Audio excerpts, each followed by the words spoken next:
Okay. Good morning. It's very bright. All right, well, let's go ahead and get started. Good morning, Sana. Good to see you. Well, good morning and welcome to all our in-person and remote participants for this Carnegie Nuclear Policy Conference, #NukeCon side event panel on educating students, military officers, and policy professionals on nuclear issues. I'm Justin Anderson, Senior Policy Fellow in the National Defense University Center for the Study of Weapons of Mass Destruction. I'm honored to be chairing this panel on nuclear education. Now, at the center, we have a three-part mission focusing on research, policy support, and education on nuclear and countering WMD issues. With regard to education, I deliver lectures on nuclear deterrence at NDU and other joint professional military education schoolhouses. In the past, I've also had the pleasure of co-teaching the university's most popular elective on WMD and film. So feel free to tweet me your hot takes and recommendations on nuclear cinema to my Twitter handle of atomic_chess. Now, I'm joined today, two in person, one online, three other educators of both students and policy professionals. And I'll introduce them in a moment. But first, I wanted to briefly explain the title of this panel. Dr. Jane Vainman and I pitched this panel to Carnegie, and our thanks to James and Toby for selecting us, as a topic of interest to everyone at NukeCon, because we believe the commitment to provide various forms of education on nuclear issues is a through line of the professional community represented here at the conference.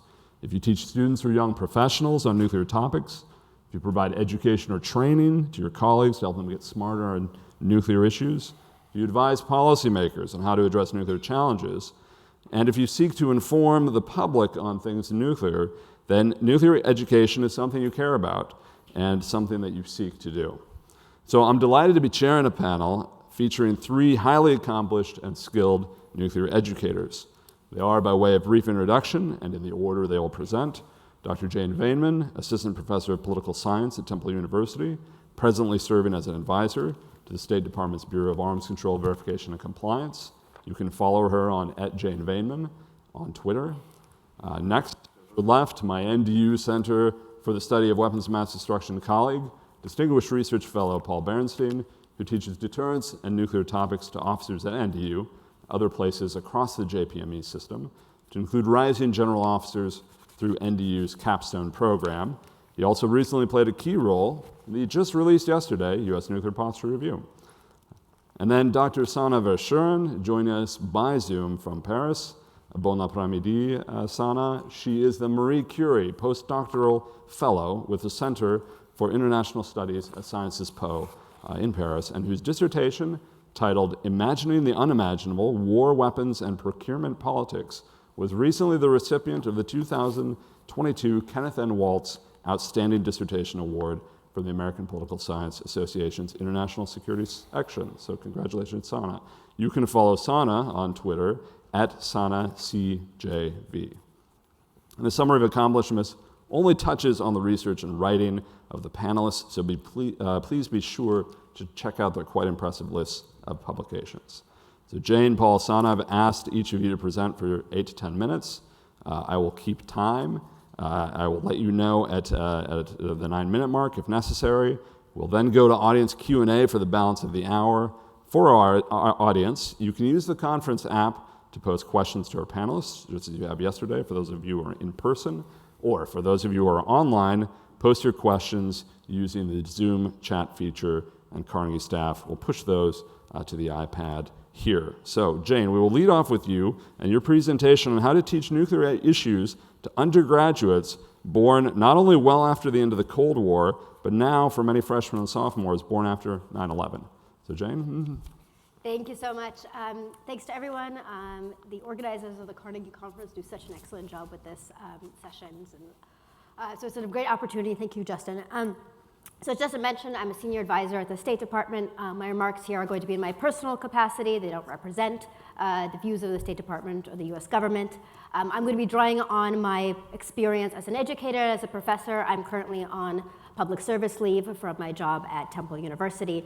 So I'm going to be basing my thoughts primarily on that experience.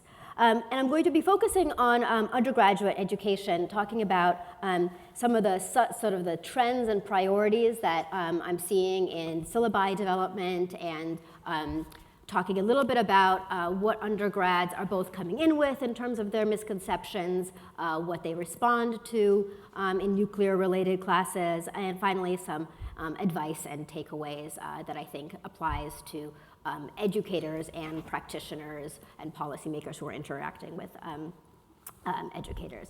Now, I'll just say that I'm going to make some sort of broad, very big generalizations about undergrads based on largely anecdotal evidence. And of course, undergrads are very, very diverse, and there's a pretty big range of students. So take my sweeping generalizations with a grain of salt. So first, I want to talk about what undergraduates know and don't know about nuclear weapons, what I've kind of seen, and what the common misconceptions are. First, interest in nuclear-related issues has always been, I think, pretty high. It has increased in the last 5 to 6 years. In my experience, students are coming into classes even more engaged in recent years than they were when I started teaching nuclear-related classes maybe 7, 8 years ago. And I haven't taught a class in the last year, but I expect that may be even more the case now with the Ukraine conflict and the various sort of nuclear saber rattling that we're seeing in the news. Because a lot of undergrads, I think, are basically kind of following some of the news, so they're responding in their interest to that. And students have a feeling that nuclear weapons are a big deal, but they don't really know why. Some have occasionally maybe covered the how uranium becomes a bomb story in another class in an intro IR kind of very general way, but in a more specialized class, that's definitely a key place to start. And most students who are coming in don't know what's different or what's special about nuclear weapons, or what makes them different from other kinds of capabilities. And just more broadly on that point, students haven't really, I think, at the undergraduate level, spent much time thinking about actual weapons of war. Or deterrence. They think about international relations as involving a lot of different factors, diplomacy, international organizations, but I don't think they sort of have hot conflicts as present in their minds. And even when they do, the images of hot conflicts are a little bit different. They're more civil conflict, kind of small arms related images. I don't think they're imagining kind of the bigger weapons of war. So they're a little bit unfamiliar about even the language of talking about it, and a little uncomfortable about that. So part of I think of sort of engaging undergrads is recognizing that talking about very serious weapons of war is a new area for them. One common misconception that I've encountered that actually was a little bit surprising to me, but I guess shouldn't be maybe, is that students who have even a preliminary sense of nuclear weapons, they tend to hold the assumption that even having one nuclear weapon makes a state invulnerable. That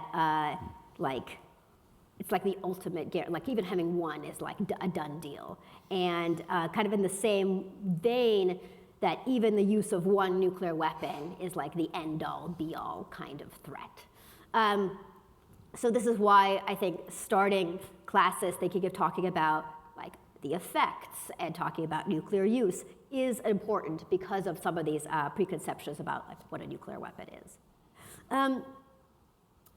I want to talk a little bit about sort of as undergrads move through a class, what they tend to care about and what resonates with students. I've found that students care about peace. So the horrors of conflict, destruction, human suffering is pretty present in their minds. And that was the case even kind of before the Ukraine conflict. I've also sometimes feel that, or I've encountered this dynamic where they seem to care more about peace than they do about rights, freedom, or democracy. So in moments where the maintenance of peace and stability and the assumption that sort of you need to avoid conflict at all costs comes into tension with defending any of those things, peace, human rights, democracy, that's where it's a place where I could kind of see the tension start to actually activate a classroom and actually people engage in rethinking some of their thoughts. They tend to be, they're coming in kind of skeptical of both the benefits and the need for US primacy. So I've heard a fair amount of comments that are along the vein of why should the US tell other countries what to do? Sort of like a rejection of a US entitlement that the US has primacy in areas. Which was, to me at least, again, kind of unexpected, and sort of thinking about, there's a lot of thinking about the sort of the positions and the valid arguments that other countries are making. Maybe this is unfortunate for some people, but I have encountered relatively few undergrads who are seized with the idea that it's important to eliminate nuclear weapons. Or that global zero should be a goal at all. At least in my experience, I'm teaching at a big public university. That's not something that I'm seeing permeating, and I think amongst at least some of my colleagues that I speak to at other universities, they're kind of sensing similar things. Now, this is not to say that undergrads don't come to that conclusion or sort of don't get there or not get there by the end of the class, but that's not an assumption, or that's not something they come in caring about. That would be something that they start to care about as a course progresses. They do, however, care a lot about some of the moral questions. And they see this, I think, sort of this is a difficult topic, and addressing the moral aspects here is a difficult topic to do in the classroom. But I think it's very important, and at least in my teaching, I try to sort of really touch on and really portray the human aspect. So I have students read the John Hershey essays pretty early on.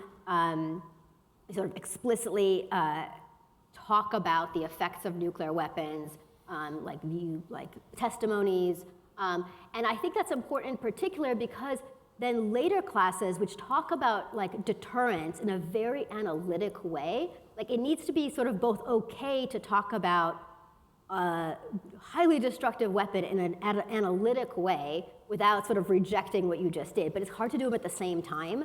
So I tend to sort of acknowledge and work on one piece and then say, okay, now we're gonna do a much more analytic, it's gonna sound colder conversation, but it's too hard to think about both of them in the same moment. One of the things is that I found that students are the level of preparedness of students to have these kinds of conversations that are legitimately difficult. I think students have surprised me in how prepared they are in some ways to have the desire to talk about serious moral choices and sort of serious considerations. So the interest and the sort of readiness is there, but they often lack the tools needed for a very serious conversation. So for example, usually what I think is needed for a serious conversation is some facts. And Facts are no barrier to students contributing, right? They are not. So, and this is a real problem. I'm I have students occasionally who really want to engage in the conversation, really want to engage in class discussion. It would be great if they did the reading that I assigned for this class, right? Because that reading, what they don't realize is that the reading is not perfunctory, it's giving them the language to then have the debate that they want to have.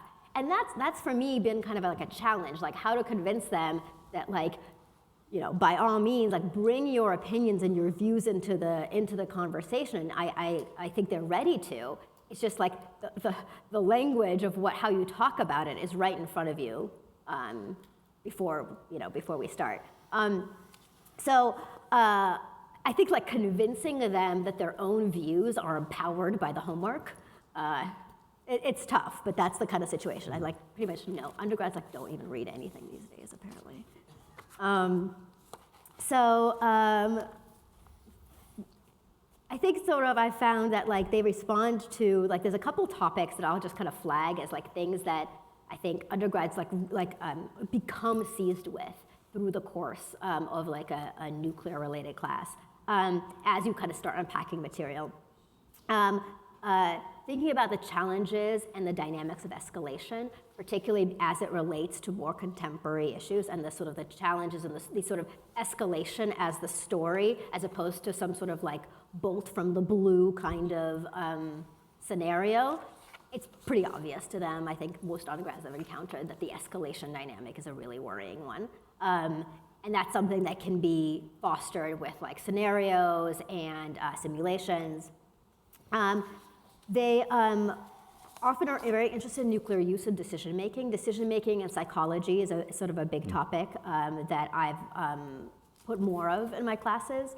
And then once they start to kind of formulate more of their own views about sort of what they sort of think about nuclear weapons, public opinion and research about US or international public opinion about nuclear weapons becomes very interesting in the classroom. So, for example, I teach the Sagan-Valentino Hiroshima and Iran article that I'm sure people are familiar with. And the way we've done it is like I recreate the survey experiment in the class, and now with like instant voting on your phone's software, which is free and easy, students can like literally like do the experiment and compare their results with the survey experiment done. And that sort of generates a lot of questions and a lot of, I think, pretty like deep thinking about like what the views are about nuclear weapons in the United States. Sure, Jen, 1 minute. Yeah, thanks. So I'll just like sort of close by noting some kind of like key tools, kind of tools of the trade that I think make a big impact on undergraduate education. One, there's like a lot of good kind of technology pieces that are very easy to bring in the class. I'm not talking about fancy technology. I'm like not a fancy technology person. But you know, I have students work on like joint Google Docs together, and they're like working collaboratively. And simulations, particularly online simulations that students can work on together, has been a very big tool. But the main one I think that I want to highlight, this is kind of my closing piece of advice for like educators and policymakers, is bringing people into the classroom, bringing visitors into the classroom via Zoom, right? So like completely normalized now that everybody's on Zoom, but even as we've gone back into the classroom, the like having an occasional drop-in by either another scholar whose article you've read, or a think tank person, or even like a former government official, right? Is students respond to that more than anything. And I'll just say that is like somebody who's also dropped into other people's classes for half an hour is really fun. Like it's fun to kind of just drop into your class, somebody else's class for a minute, and you'd be impressed, very impressed by the quality of questions that students have and the engagement. So I think I would just encourage, like both if you're doing the teaching or you are out in this world, to be like encourage and be open to that activity, because it has huge dividends on inspiring students, and it's just like really easy to do. Stop there. Right. Well, thank you, Jane. You noted some useful resources just there for teaching undergraduates and other students. I want to take a moment to highlight one in which you're a featured expert, the CSIS Pony Deterrence 101 video education series, the third of which includes you speaking on confidence-building measures. And the Carnegie staff is dropping that link into the Zoom for those of you who are remote. I highly recommend this series to all nuclear educators. Each video is about 30 minutes long and includes nifty animation, music, and historical and contemporary video clips. Paul, will now go to you to hear your presentation about teaching a different student population, military officers within the U.S. military's Joint Professional Military Education System, as well as your thoughts on how the just released Nuclear Posture Review may inform and guide JPME educators moving forward. Paul? Thanks, Justin, for organizing this panel, and thanks to Carnegie for picking it up. It addresses an important topic. Justin asked me to focus my remarks, as he said, on educating military officers within the system that we refer to as Professional Military Education, or PME. I'll use that acronym.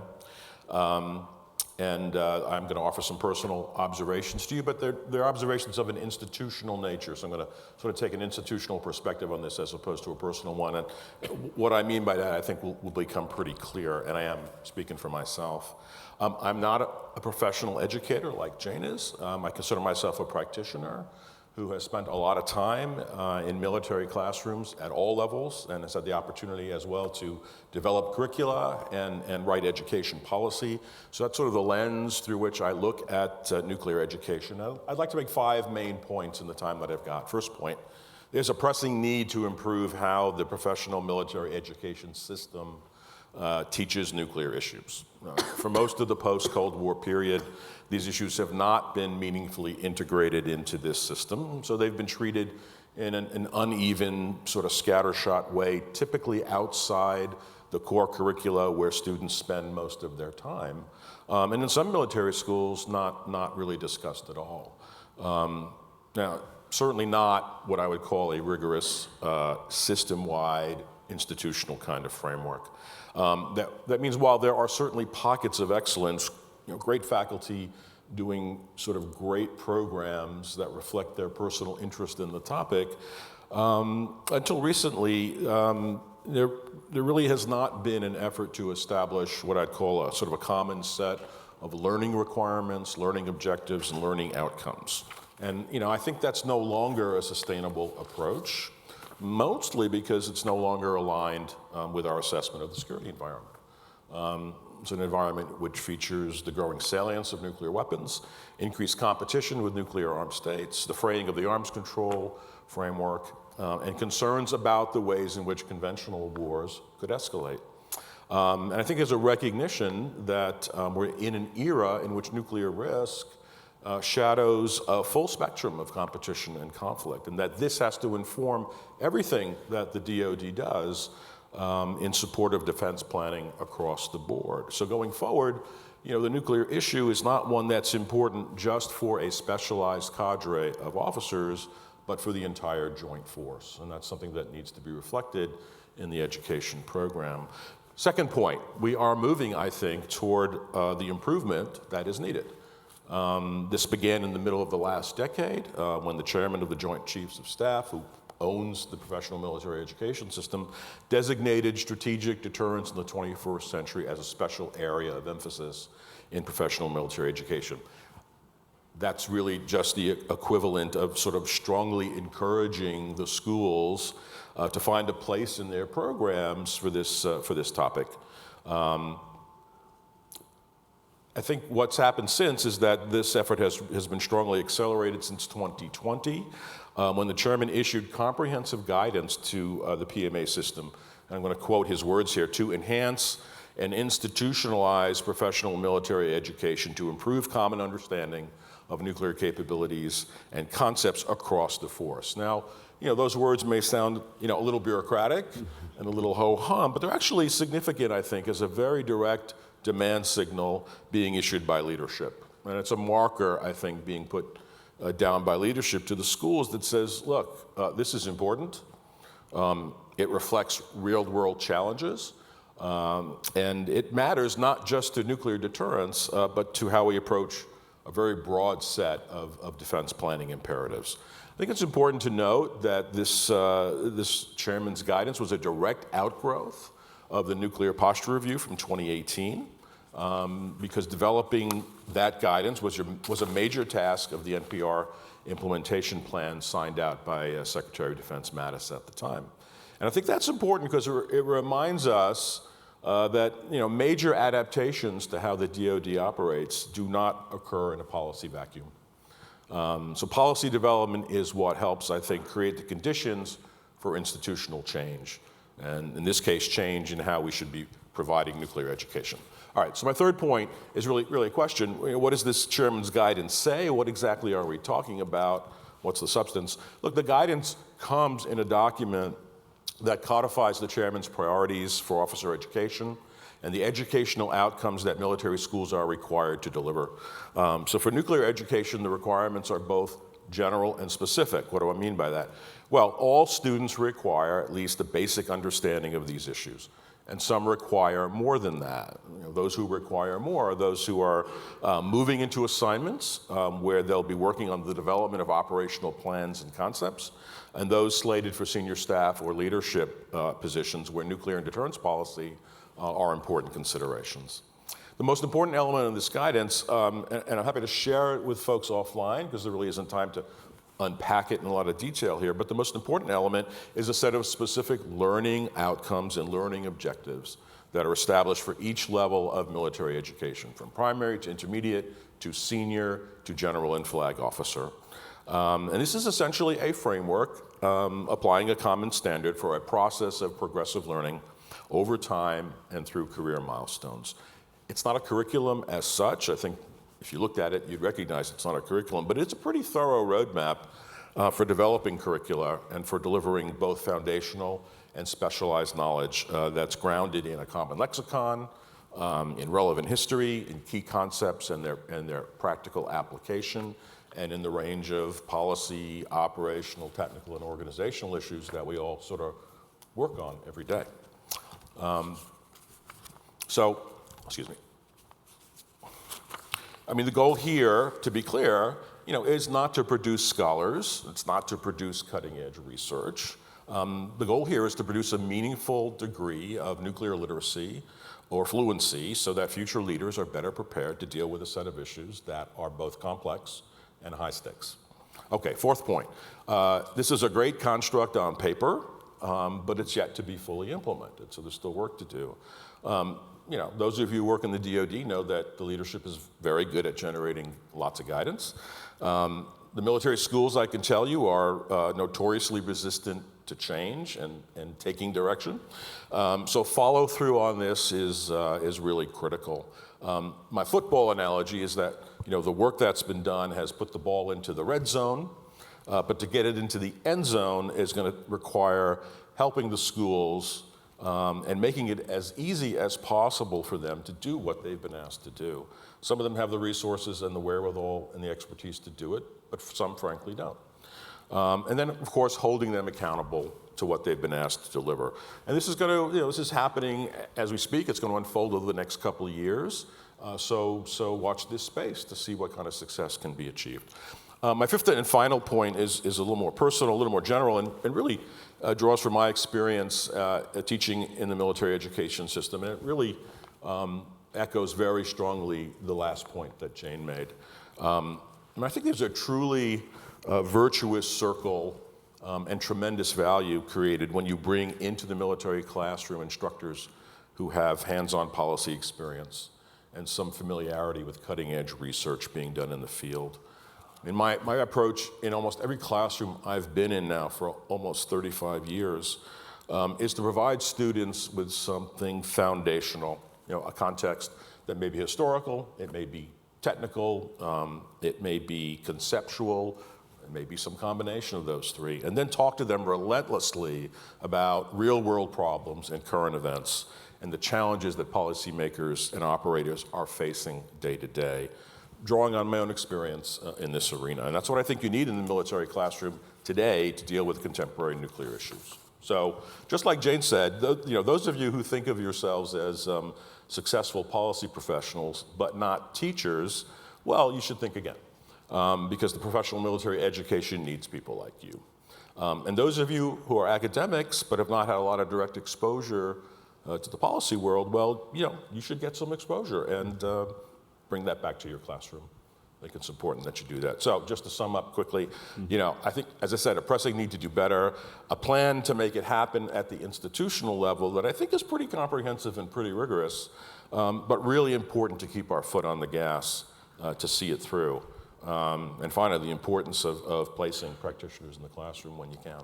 Thanks. Great. Well, thank you, Paul. In addition to delivering lectures, you've also contributed a great deal to literature on nuclear deterrence issues. And I recommend to the audience your co-authored chapter in multi-domain deterrence in the recent Lawrence Livermore National Lab Center for Global Security Research book titled Getting the Multi-Domain Challenge Right, edited by Brad Roberts. And again, that link is being dropped into the Zoom chat by the Carnegie staff. So now we'll shift to our final panelist. Sana, thanks again for joining us remotely from Paris. We'll now turn to your presentation on educating students and publics in Europe on nuclear issues. Sana? Okay, thank you very much. Can you guys hear me? Hear you loud and clear. Okay, fabulous. Thank you, Justin, for compiling this fantastic panel, and thank you to the Carnegie Endowment for having us today. I think this has been a terrific conversation so far. And so I'll add a third perspective to this conversation, namely the one on the public side and public education.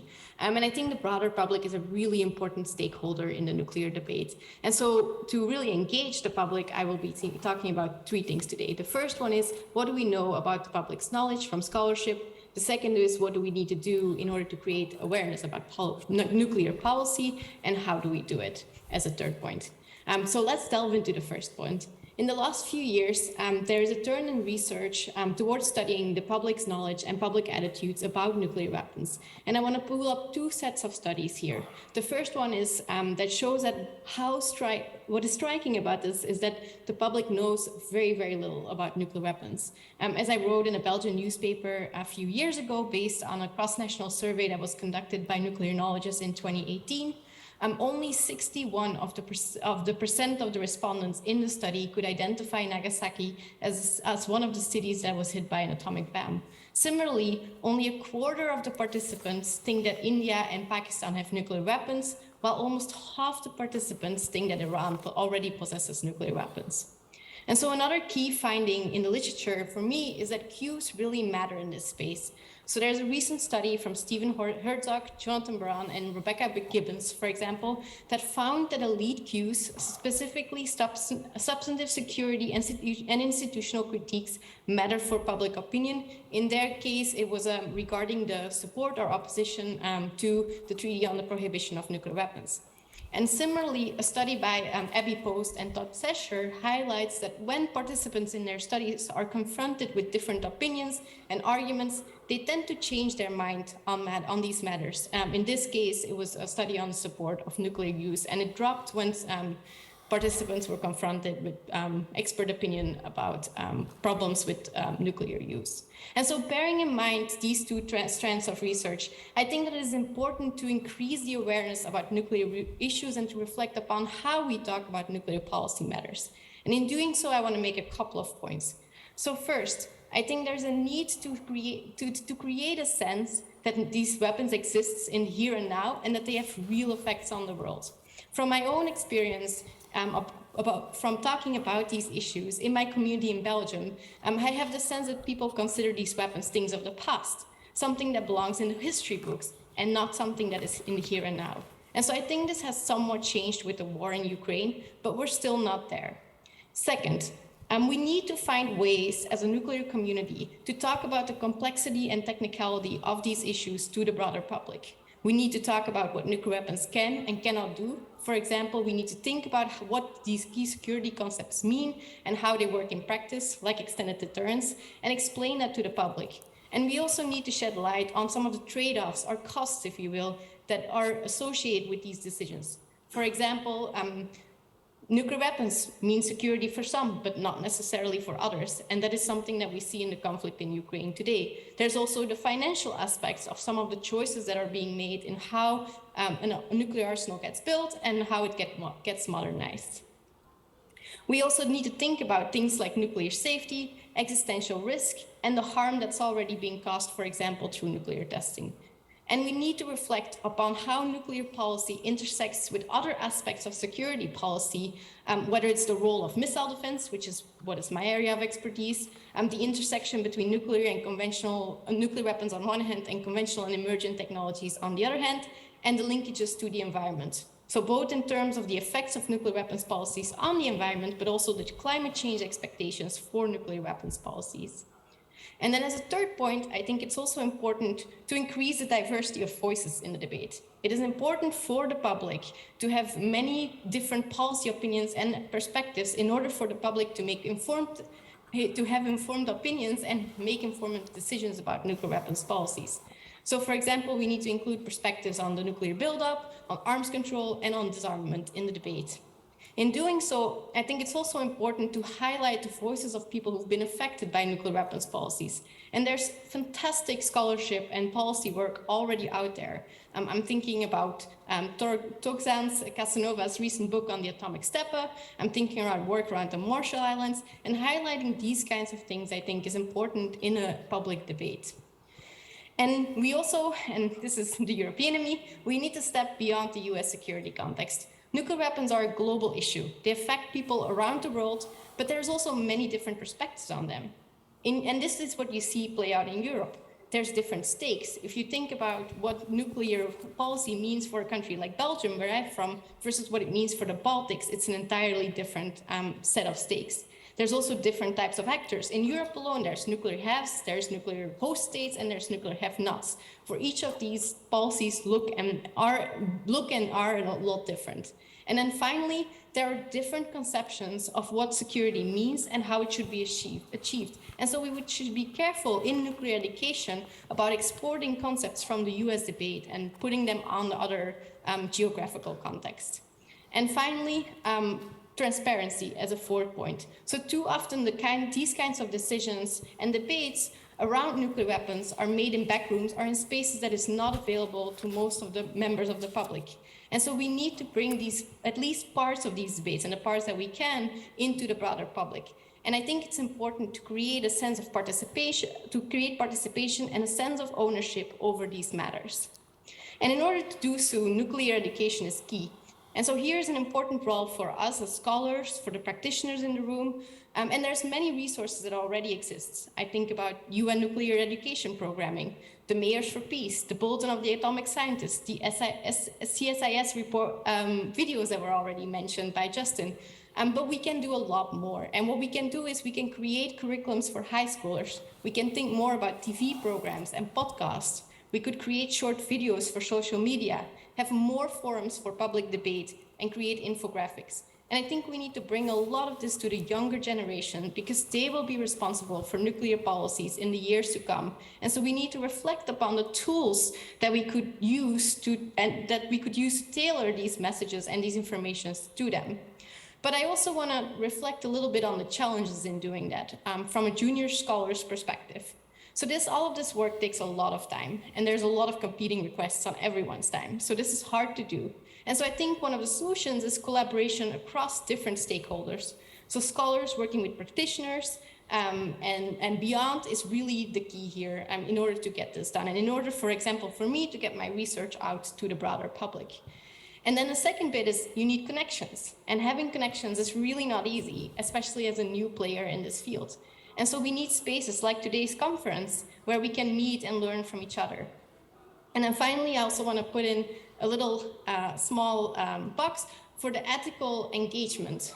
So I think and this is mostly for the scholars in the room, as a scholarly community, I think it's important to think about how we want to engage in these public debates and what the role of our research is in these debates. And so there's many aspects to this, but I just want to highlight three. The first one is the black box. We don't always know how policy is really happening in practice. We can't look inside of those rooms. And so there is a little bit of care and carefulness that needs to happen on our part.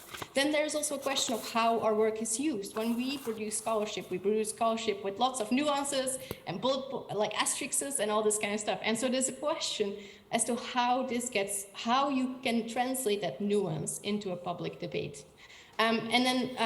And how these kinds of things are used and what we want our work to be and how we want it to be in the public domain.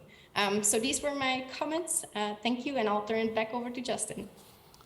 Well, thank you very much, Sana. We're pleased you were able to join us and provide a perspective from the other side of the Atlantic. I'd encourage everyone to visit Sana's website, which again, the Carnegie staff will drop into the chat, but www.sanavershuren.com, where you can find information about her publications, to include her forthcoming book based on her PhD thesis, as well as other information about her research and public engagement.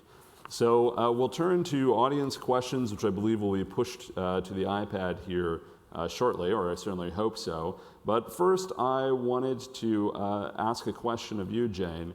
That is, Paul just noted the importance, not just, and you noted this as well, academics asking policy practitioners to come present to their classroom. Zoom and other tools makes that easier today. But then Paul also noted how important it is for academics to, if they can, get some policy experience. So you are a direct example of that. I realize you're still early in your time as an advisor at the State Department, but how do you think, or how have you found so far that experience? How do you think you'll bring that into the classroom when you return to Temple?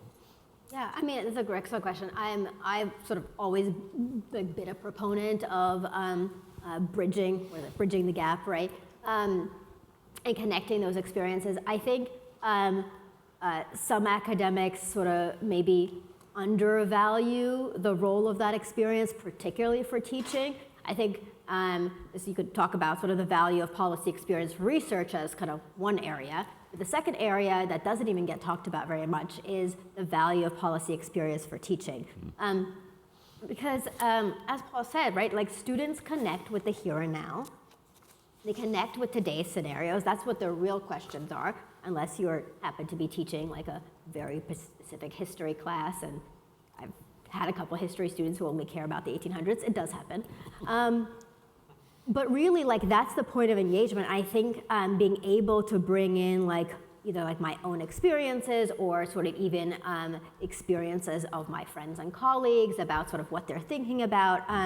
That's, I think, like what pulls students into the conversation. It's also the way that we bring in students to actually seek policy jobs themselves, right? So a lot of my students, and again, I'm coming from a large public university, they don't even know like what kind of career you can have in this space.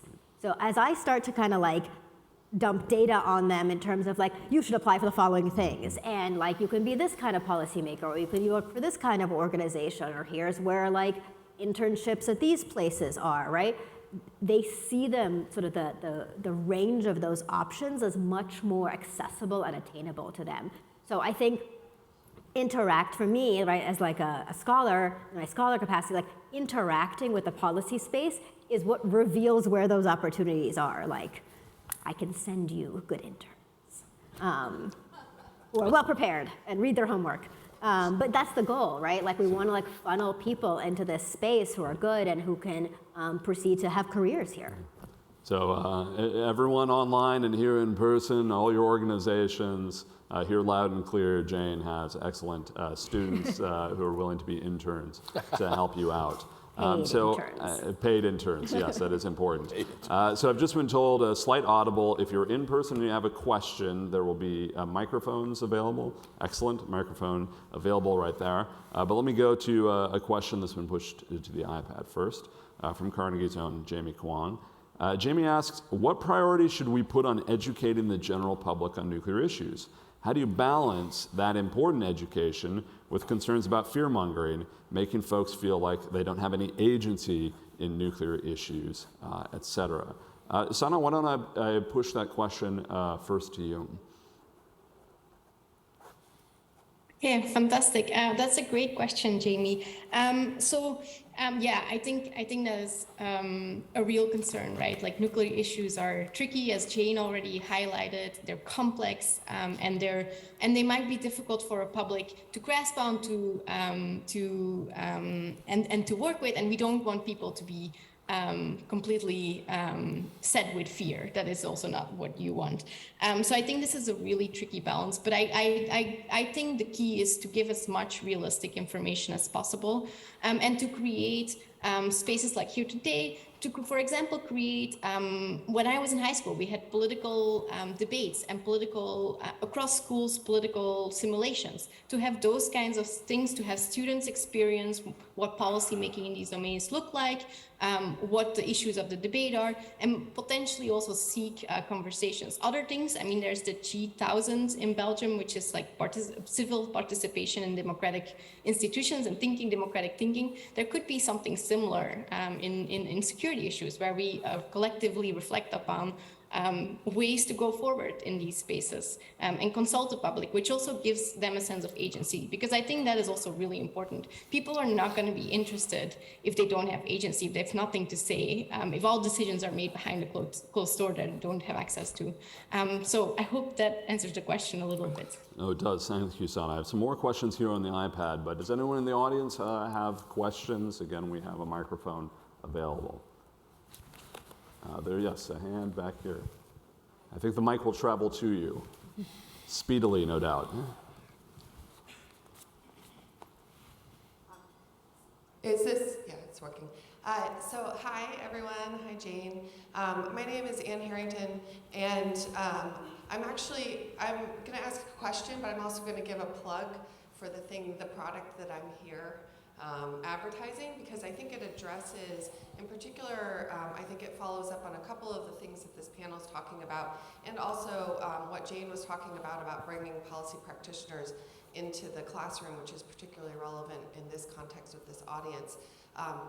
Highly Enriched is a crowdsourced website that combines expert mentor portal with resources like simulations, games, curricula.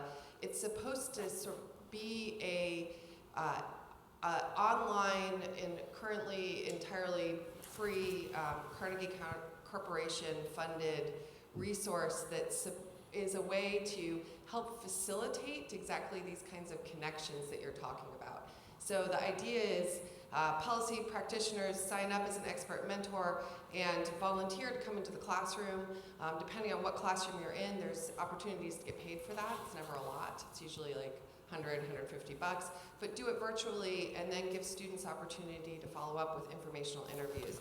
And I think, Jane, one of the things you're talking about, this thing of talking to people and hearing about how they got into the field as making it feel realistic is, I know that was really key early on in my career, and it's something that I think certain communities have ready access to and other communities do not. So if you had the kind of opportunities that I had to go to the kinds of schools that I went to, you meet these people in your context. But if you're going to Texas State San Marcos and it's a mostly first generation community, you may have fewer opportunities to do it there. So it's connecting with the educators in those spaces to bring people into the classroom virtually and give diverse populations the opportunity to do this. So it's not just face-to-face, word of mouth, who do you know? It's also something that can live online and be crowdsourced and become available to a wider population of people. And I want to find out from all of you, when you use these opportunities to bring people into your classroom, how do you go about finding them? Right. Like, how does that work for you? Right. For instance, if I want to do a new simulation in my classroom, I usually just post on Facebook. And I say, hey guys, what are you doing? What's new, right? So I'm curious where you source your material. I know that you've already mentioned some places, but kind of how that process works for you. Great, thank you. And Paul, you mentioned in your remarks the importance of inviting folks into classrooms. So when you think about the experts that you're looking to speak on a particular topic, what kind of experts, what kinds of institutions, what goes into that thinking? Yeah, so I just draw on my network, if you will, of folks in the policy and analysis community. Try to bring in folks from government in places like Office of the Secretary of Defense, Joint Staff, Combatant Commands, folks who are working these issues on a day-to-day basis, but folks who know how to speak to students, understand the vocabulary that students understand, and are comfortable in that kind of setting. You could bring in someone who's highly qualified and highly expert, but if they're not comfortable in that setting and know how to talk to students the way students need to be talked to, then I think you're going to have some problems. So it's a combination, I think, of if you're in the business long enough, you can tap, I think, a pretty well-established network. And it depends on the topic, obviously, and what you're trying to accomplish. So I don't think it's hard. I don't think that's a particular challenge if you've been working in the arena for some time. Could I take the opportunity to just add something to the mix of comments we've made about public awareness and public outreach, which is that I think it's really important that our political representatives, be as educated on these issues as is realistically possible. These are issues of great import, and it's important that our public representatives be as aware and knowledgeable as possible. I grew up in an era when I think, I'm guessing your average congressman or average senator was more knowledgeable than I think they are today. So I couldn't tell you exactly what the level of literacy is today, but my guess is it could be improved. So that's really important to do, I think. It's not easy to do. I've been involved in a number of efforts to try to do that, and they've all crashed for various reasons. Resources, logistics, what have you. Involved in some efforts now to try to do it again. It's something I think we just need to keep working at. Thanks.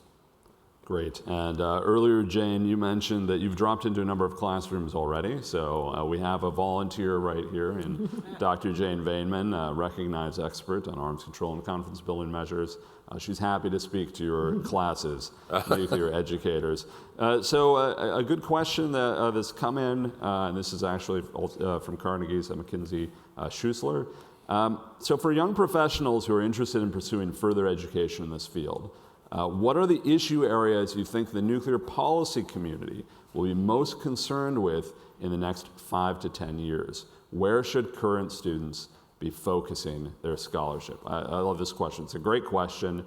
All of us have students. They all want to do great things. They want to do great work. Many of them just want to be employed. So, Jane, let me pose that question first to you. As you noted earlier, you're trying to help your students get internships and things like that. As you look forward, and now also with the benefit of policy experience with state, where do you think students should think about focusing their efforts so their knowledge, their education, and then their research, if they have the opportunity to do that, will dovetail very nicely with the needs of the policy or the Washington, D.C.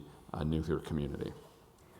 I think I'll just say that there's sort of clear benefits, sometimes immediate benefits, to focusing in or like doing kind of the current hot thing, right? The current thing that everybody's focusing on, right? I remember when I was graduating college, like everybody needed to study Arabic, and if you needed to, right?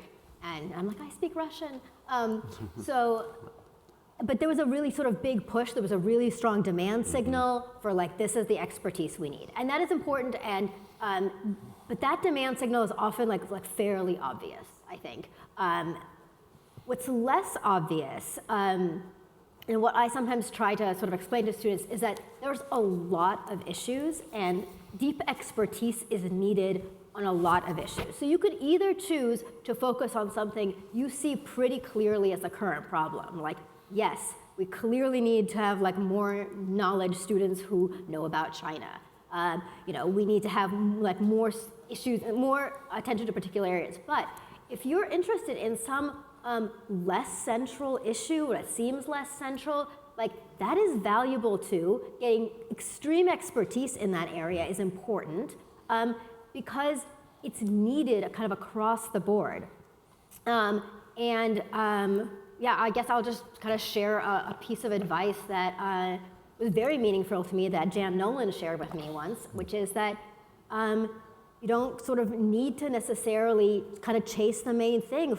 Focus on what you are interested in, what you think is important, and what you think policy should be important and policymakers should know.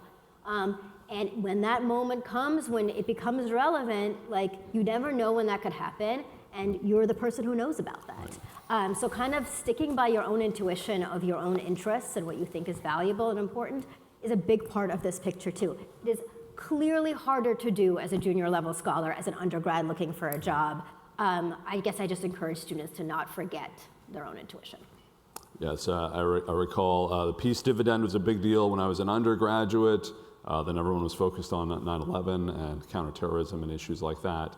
But indeed, there was the through line for me of focusing on nuclear issues, nuclear deterrence, nuclear arms control. Not a popular topic when I was an undergraduate at Occidental College, but I think it served me okay over the course of my career. Paul, you wanted to weigh in? Well, one piece of advice I would give people today is take a look at the nuclear posture review that came out yesterday, and look past all the sort of hot button policy issues and look at the problem set for deterrence that the NPR actually tees up.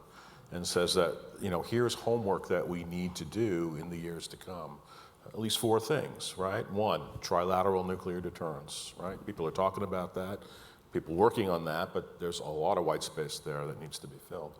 The role of nuclear weapons in integrated deterrence. A lot of chatter about integrated deterrence the last 2 years, but only limited hard thinking about where nuclear weapons fit into that concept. The third thing would be challenges to strategic stability from emerging technologies. In particular, as we start to integrate a lot of sort of strategic non-nuclear capabilities into our system, are there unfamiliar escalation pathways that might emerge that we should be thinking about? And the fourth thing is, how do we approach risk reduction in an era where formal arms control may be entering some sort of dark age, if you will? Those are at least 4 things that, if you read the NPR carefully, you will see are teed up for our community to be thinking about for the future. And I think those are ripe issues for students at all levels to be thinking about. Thank you, Paul. And Sana, I think you wanted to add something. Yeah, I just wanted to echo Jane's comment about starting from your own interests and your own passions. I think that is really, really important because we never know how the world's going to turn, right?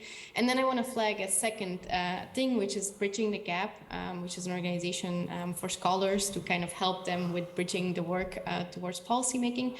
They have a new era workshop, which revolves around a simulation or kind of a scenario-based exercise where you get a scenario of what the world might look like 15, 20 years from now, and then you work your way back to identify what policy relevant issues could be in the future.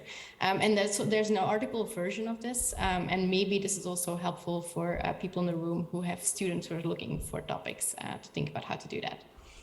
Great, thank you, Sam. We're just about out of time. So we talked a little bit today about resources to use within the classroom. So a resource many of you are going to be familiar with, a book I recommend that you add to your reading list, Winning and Losing the Nuclear Peace, The Rise, Demise, and Revival of Arms Control by Michael Crapon, who of course this community lost over the last year. And I just wanted to close with some of Michael's words from the introduction. In the close to his introduction, he notes the revival of nuclear arms control is possible because its absence is too unsettling and dangerous. Public safety requires public engagement. The field of arms control needs public insistence and energy, a new generation of practitioners, interested students, and willing teachers.